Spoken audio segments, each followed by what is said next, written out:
Thursday, the 16th of January, 2020. Welcome to Business Morning with me, Bosin Amafaye. We're live to you from Channel's global headquarters here in Lagos. Nigeria's Tier 1 listed lender, Access Bank, has secured the approval of the Central Bank of Nigeria to open a new banking subsidiary in the Republic of Cameroon. According to a notice to the market yesterday, Access Bank says its footprint into the Republic of Cameroon is the first major Sub-Saharan Africa expansion since Access Bank acquired Diamond Bank and completed that deal in the first quarter of 2019. The lender says Cameroon operations is subject to regulatory approvals in the country, but will help Access Bank achieve its strategic objective to become the gateway to the world. The Export Promotion Commission, NEPC, says Nigeria's rice imports have declined 3.7 million metric tons as domestic production is now up at 4.9 million metric tons. Reliance on imported rice by Nigeria is now down to less than just around 800,000, less than 1 million metric tons.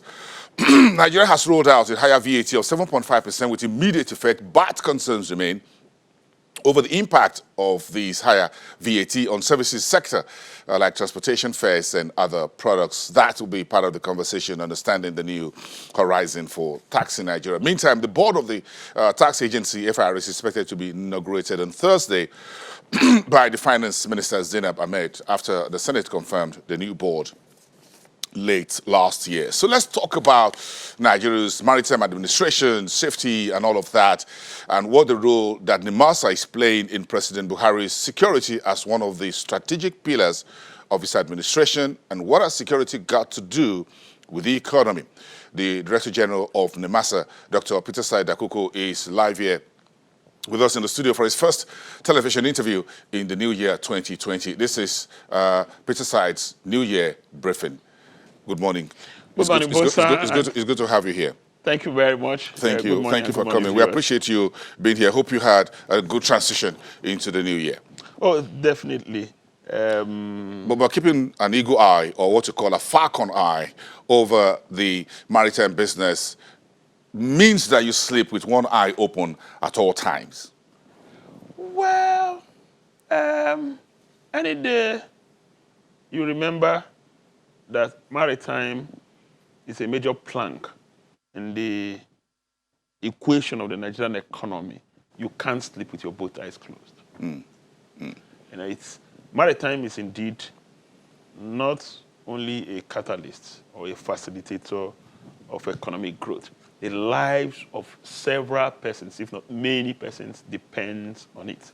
In terms of the quality, access to quality products, export of goods, employment creation, access to the kind of services they have. So it's indeed, it has become a way of life for me. It is said that whoever has access to the sea has access to the wealth of the world. To the wealth of the world. I've heard this many years since those years I was reporting transport and maritime as a core reporter for newspapers in those days. It kept ringing in my head. How strategic, therefore, is Nigeria's maritime sector to the overarching economic prosperity, commonwealth development that we're pursuing? Now, Nigeria is blessed to have a long coastline.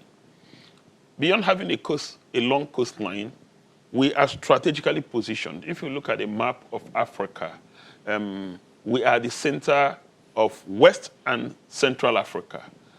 Nigeria also is part of an important shipping lane referred to as the Gulf of Guinea. There are no choke points in Nigeria's shipping lane or the Gulf of Guinea shipping lane. Nigeria is endowed with enormous oil and gas resources, meaning we're also important to the world energy dynamics. Nigeria is a big market, the biggest economy in Africa. The implication of that is that we have a lot of persons who are going to consume finished goods. We are expected to also produce goods. It may not necessarily be so in real life, and these goods will be exported. So our entire economic life depends on global commerce. Global commerce for us depends on shipping, or the maritime sector specifically. And so Maritime can be equated to the Nigerian economy. There is absolutely no Nigerian economy without the maritime. So even when we discuss diversification into agriculture and agro-allied products, exports, whether it's producing in Maiduguri or wherever it is, it doesn't have to come all the way down It's simple, to the seaport. Simple understanding. Now, when we talk about agriculture, it's not enough for us to be self-sufficient. We need to earn foreign exchange. The only way we can earn substantial foreign exchange is that these agricultural products are exported, whether as finished products or primary raw materials. And so our commercial, our trade relationship with the rest of the world is facilitated by maritime industry. So you were in charge of the administration. Review 2019 for us in terms of what NIMASA did within the Ministry of Transportation overall objective. Now, clearly, in 2019, I'd like to tell you clearly 10 strategic things that we did. We started 2019 by publishing what is called the Nigerian Maritime Industry Forecast. And what that did is that it drew attention of the world to the limitless opportunities in the maritime sector, set a clear roadmap of the opportunities that are available, the dangers that need to be addressed. That we did at the beginning of 2019. The other thing we did was to come up with a clear strategic plan on how to tackle our greatest challenge in the sector, which is insecurity and criminality in our waterways.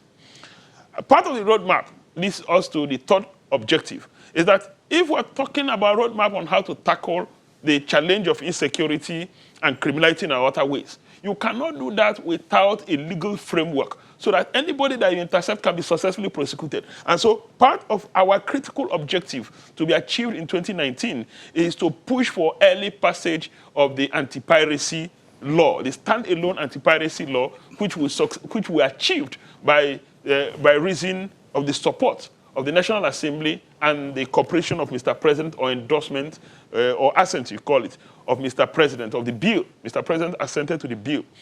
Now, the other thing we did was to ensure that we make it very clear that the maritime ecosystem in Nigeria is safe for vessels, and that vessels that come into our space are technically competent. We made it clear that there's no room for substandard vessels. And that also showed when the Abuja MOU, which is our regional port state control authority for West and Central Africa, rated Nigeria #1 in the continent of Africa. We were rated #1 in terms of controlling the quality, technical quality of vessels calling at our ports or calling at our maritime space, ensuring that our maritime space is safe for people to trade. So any vessel coming here, you're sure of the quality of the vessel and the seafarers. That we did. Now, we raised the quality and number of seafarers we are producing. For the first time, we issued 3,000 certificates of competencies by way of renewal or by way of fresh issuance of certificates of competencies. What that means is that we produce 3,000 seafarers who are competent, trading their skill around the world.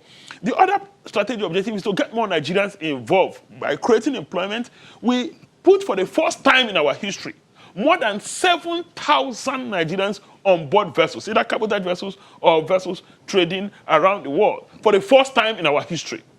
I mean, I didn't say for the first time in 10 years. For the first time in our history, we put 7,000 persons on board vessels. That, again, we accomplished last year. As if that's not enough, we began the process of repositioning our ship registry. Now, what happens in the maritime industry, especially in the shipping, is that every country is assessed by the quality of their shipping registry, their flag. And we realized that Nigerian flag wasn't quite very reputable, and wasn't very business friendly, wasn't driven by technology. We paneled a team. The Honorable Minister had initially set up a team to study the situation. Then eventually the team made recommendations to set up a team to give us specific recommendations on how to reform the ship registry of Nigeria. That team submitted her report, went around the world, spoke to classification societies around the world, other ship registries, looked at what they're doing, interacted with them. They were in the United States, they were in the United Kingdom, they were in Netherlands, they were in Norway. They had very critical engagement. So we began the process of repositioning our ship registry. The result is showing. Today, Nigeria has the second largest tonnage in Africa after Liberia. We have not fully implemented the repositioning of our ship registry. But people are beginning to have more confidence. They can see a maritime administration where things are working, a maritime administration that is dynamic, a maritime administration that is responsive. You know, one thing I know is that people respond to excellence. People respond to responsiveness. People respond to efficiency and effectiveness. When they see one, they will know. And so people are beginning to have confidence in what we're doing. But the big issue, of course, remains the issue of the challenge of insecurity and criminality. In terms of maritime administration, shipping registry, is Nigeria's shipping line in the conversation? It is. Nigeria, where are we on that? Now, I can tell you this. I'll give you background information. United States do not have a shipping line controlled by the country. All shipping lines in the United States are driven by the private sector people, means they are privately owned or owned by private firms or public firms. China is a different situation. The state usually will have interest in their shipping companies, but the state does not have controlling share in any shipping company, but they usually will have interest. You know, Chinese is still a country in transition, despite what anybody will say. And in Singapore, all the big three shipping lines in Singapore are not owned by the Singaporean state. The Singaporean state might have minor interest, but they're all controlled by private sector. So the direction of the world is that the private sector people are in better position to run businesses.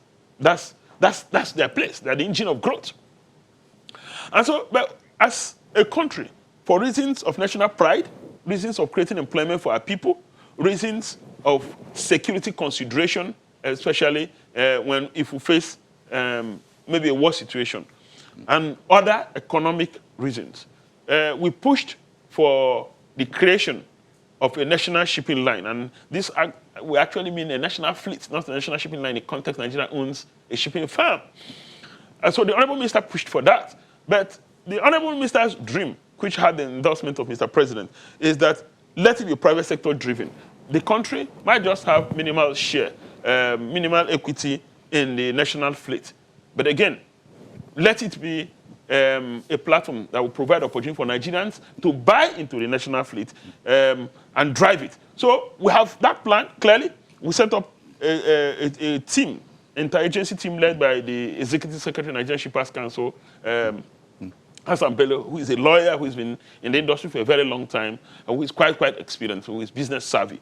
And we are engaging business interests outside to come in as core investor. We're engaging Nigerians. We're also doing what is called a lab, a lab to test some of our models. So it's in the plan. I will believe that when it comes to fruition, we'll have a shipping line that flags Nigerian flag, that will be all over the world, that will do most businesses. In a year, in 2 years, in 5 years? What's the horizon here?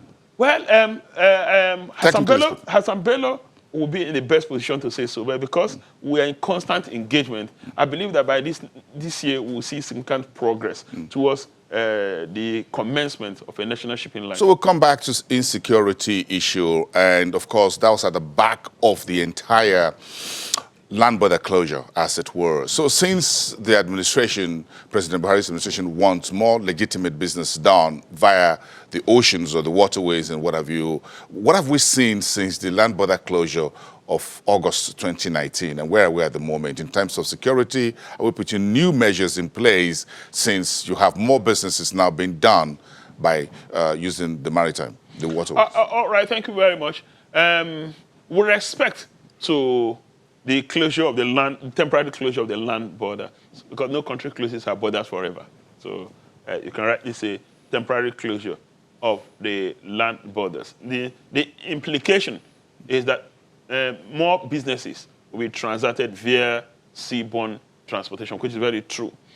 We've seen that we have more vessels calling at Nigerian ports. For the first time, we have vessels calling at Calabar ports in a very long time.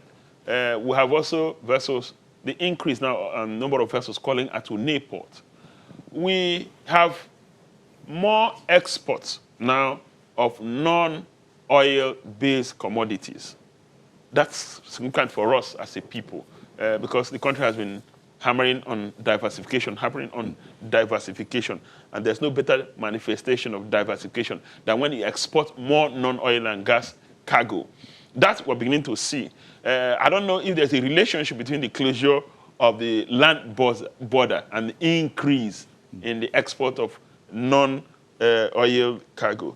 Then we've also seen increase in number of containers coming into our ports. On my honor, I don't know if there's a relationship between the closure of the border and the increase in number of containers and vessels calling at our ports. Yeah, so, but again, just like you said, it behoves on us to elevate the issue of security to national priority if we intend to maximize the benefits of shipping. Nobody will go and conduct shipping business in a place that is unsafe, a place that there is substantial threat to life of seafarers, life of assets, and where goods are not secured. So we are indeed giving priority attention. Is that what the Deep Blue project is all about? Yes, the Deep Blue project is about it. It's actually the architecture to realize our strategic objective in the area of maritime security. Clearly, we identified as a challenge for us, not just as a country, but as a region, the Gulf of Guinea. If you read the latest IMB report, it's not anything to cheer about. The latest IMB report showed that 90% of all security or piracy incidences around the world occurred in the Gulf of Guinea. I didn't say Nigeria. 90% in the Gulf of Guinea. And Nigeria being the biggest economy in the Gulf of Guinea is an area of interest. And so we had a clear, or we still have a clear strategic direction, what is called the Total Spectrum Maritime Security Strategy. And to implement that strategy, we created the Deep Blue project, a four-pronged approach to tackling insecurity. Prong one is to enhance maritime surveillance or what they call maritime domain awareness. You know, we need to know more about our maritime space, monitor it on 24/7 basis, have a best eye view of what's going on at every point in time. The second prong of the Deep Blue project is to acquire assets so that we can patrol the seas, patrol the areas adjoining the seas, maintain presence at every point in time, and ability to intercept these criminals. The third one is to retrain our military personnel and all those who are involved in maritime enforcement. And of course, the fourth component is to ensure that we build up regional collaboration and cooperation, and in addition to that, create a right legal framework. So the Deep Blue project is obviously set to ensure that our maritime space is safe and secure. Meaning you've been working with the Nigerian Navy? And yes, we're working with multiple agencies, Nigerian Navy, Air Force, Marine Police, the Department of State Security, Federal Ministry of Justice, Federal Ministry of Defense, and all other key stakeholders in the maritime sector. In terms of the new finance bill and all of that, I'm sure you've been part of the meetings of this strategic revenue initiative. What part of this are you taking on board at NIMASA? All right, thank you very much. Now, it's two-dimensional. Dimension number one are indirect revenues that our activities contribute to the Consolidated Revenue Fund. Now, when the waterways are unsafe, vessels will not call at the ports. Vessels will not come in with cargo. There will be no containers. There will be no custom duties. Now, maritime, or shipping particularly, contributes more than 60% of the earnings of Nigerian customs. And so if there's a blockade on the waterways by reason of insecurity, we'll lose 60% of the revenue that the customs contribute to the Consolidated Revenue Fund. And so you must look at it from that perspective first.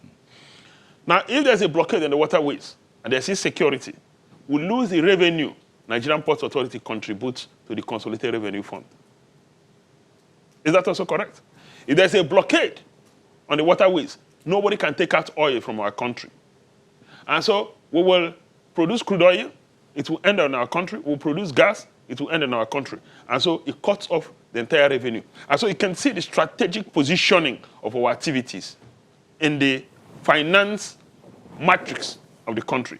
And so you must look at the bigger picture, not just what we contribute. We are primarily a regulatory agency. That's our primary responsibility. Our primary responsibility is not to generate revenue for government. Generation of revenue is a consequential responsibility. It is a result of our activities. We now generate revenue and contribute to the Consolidated Revenue Fund. We've been praised to high heaven that we have raised revenue, contributed to consolidated revenue by over 1,000%.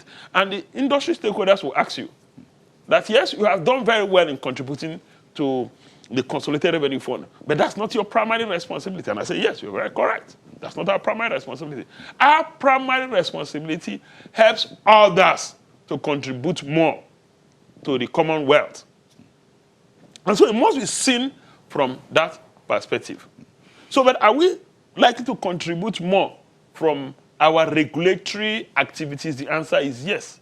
How wide are your regulatory powers and horizons?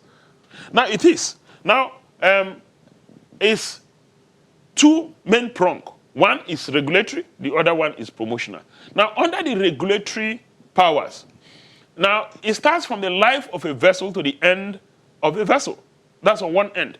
Before you commence the building of a vessel, we approve your plans, we supervise the building of the vessel.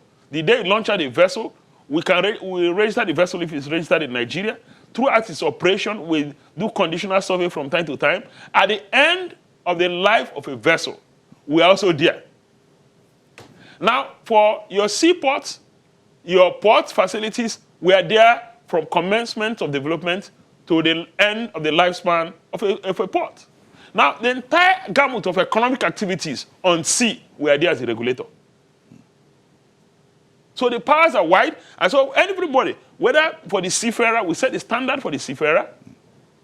We also ensure the condition under which he works, his pay. That's for the seafarer. The dock workers who work there, we set the standard for training, their working conditions, and all of that. When it comes to search and rescue on sea, we're there 24/7. Wherever there's an incident, there's a NIMASA.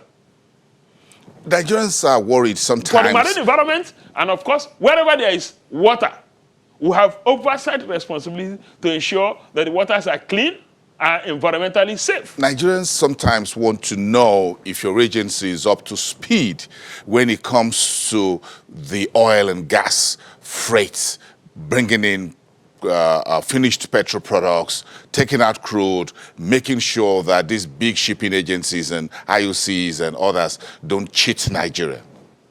Now, you need to understand the delineation of responsibility. The quality of products is determined by an agency called DPR.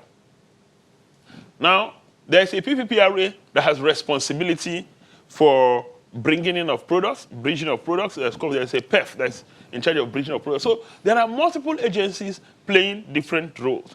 Now, ours is the shipping component of taking out crude and bringing in finished products, rather. That's our own responsibility. The shipping element of it and the impact of that on the environment is our responsibility. So, in terms of your strategic initiatives for 2020, you've got so many agencies you're working with here, and I'm just trying to emerge in federal government agencies, international organizations. Then you talk about the stakeholders and freight, those who are in the shipping business and all that. So, this is a new year, so I'm trying to find out what is going on. One of our viewers on Twitter, Boyega Larunfemi, says, does NIMASA also track possible pollutions due to shipping activities on our waterways? I was just about to go into the new year. We do. So please, you can say to him that we do. We track possible pollutions. With the lead agency discharges and all of that. With the lead agency when it comes to ship source pollution, we work with NESRA, the Federal Ministry of Environment, with others, but we're certainly the lead agency when it comes to ship source pollution. So we track every single vessel. We use technology to track them. We also have physical presence. And from time to time, we do audit. We conduct audit. 2020 is here. So, Where are you headed in the new year, Dr. Peterside? Where is NIMASA headed in the new year? Okay, great. In the year 2020, one of our primary focus will be to deliver the Deep Blue project and bring to its barest minimum, if not eliminate, issues of criminalities in our waterways. 2 is to ensure that more Nigerians take advantage of the opportunities in the sector. There are a lot of opportunities, and Nigerians are not optimizing the opportunities. Give me a few. Oh my God, how many Nigerians own fishing vessels? Now, there's a study that I stumbled on recently that Nigeria's fish stock is one of the most endowed in Africa. A few Asians take advantage of the fact that we're not there. So that is one area we're going to regulate more closely in the year under review. Now, I can go on and on. What of shipping itself? The cabotage. Now, mind you, we've rolled out what is called the 5-year cabotage waiver cessation plan. What that simply means that in the next 5 years, the number of waivers will no longer grant. So we expect that most vessels that we trade within our waters will be built in Nigeria. Do we have shipbuilding yards? Most vessels will be flagged Nigeria. Well, of course, we're working on our ship registry to ensure that it earns the confidence of the people. Most vessels must be owned by Nigerians. We're not going to allow foreign-owned vessels at some point. Now, again, what of manning? We need to train our people to man the opportunities that will be created when there will be complete cessation of waiver. So that's another strategic angle. Now, the other thing is that what is happening, apart from the cabotage area that we're focusing on, we'll roll out the 5-year cessation plan.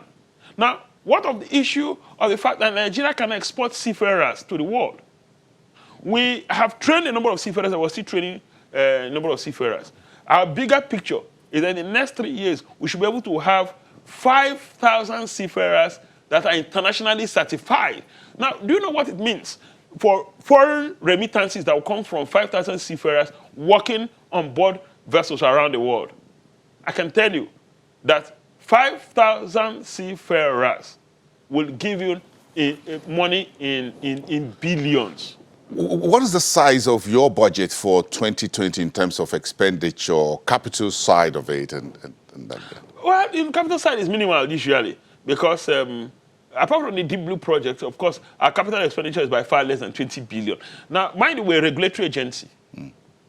We are not an operational agency, and we're not a development agency. So there are many things we don't do. So people don't truly understand us. And I keep hammering this in. We are a regulatory agency. Ours is to set standard, get people to comply with the standard, make sure you monitor and enforce, ensure compliance. A very quick one here, which I think some of our viewers are bringing in. We're running out of time. Very quickly, in a minute, if you can say, how are you resolving the issue of floating deck rotting with the naval dockyard? And folks who are Niger Delta youth says they don't want the relocation of your floating dockyard. Well, I think people keep misunderstanding the issue of floating dock. There's no floating dock rotting anywhere.